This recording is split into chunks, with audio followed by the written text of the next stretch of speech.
Alright, so for this week we got a really short one since most of this episode was a fight scene. They didn't really change very much between the fights. There's probably little details I could get into the fights, but that would be really nitpicky for them. I try not to get too nitpicky into the cut content stuff.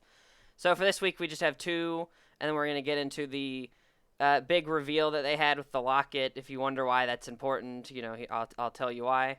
So first we get is the confession scene changed a little bit from the book.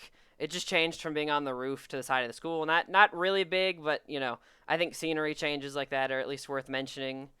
Uh, I'm not entirely sure where the scene of the shadow guarding talking about Sid comes from. I think maybe they were just combining a bunch of the scenes of their inner monologues to just like one point, because there's a couple inner monologues from the characters' perspectives we've seen at different times, including like the one I mentioned last week about Beta coming in and talking about the Shriek painting and the atmosphere of the room. They mention it from their perspective, so I think they just kind of combined them all there. It's just a quick scene, and then just to get into the locket, that the monster that Alpha kills, or well kills, but changes back into a girl, is actually the daughter of Grease back from episode 2, the bandits that he fought.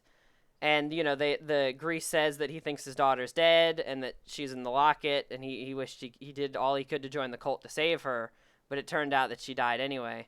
Well, it turns out that from what we can figure out, that the cult must have lied to him, and that his daughter was actually not dead, and that they just took her to use her for experimentation with the demon blood, and this is just the result of being moved around in all the research they were doing. And they even mentioned, though, from the doctor guy that he worked at the facility, it sounded like, for that Grease was guarding. So it seems kind of weird that they were using his own daughter as research under him and he had no idea, but that maybe that's an oversight, or maybe they're just so deformed by that point that they had no idea, or he had no idea that that was his daughter. But yeah, that's all the little content for this week. There's not very much going on this episode besides some fight scenes. So I hope you guys enjoyed this one. If you liked it, please leave a like and subscribe, and I'll see you guys next week. Bye.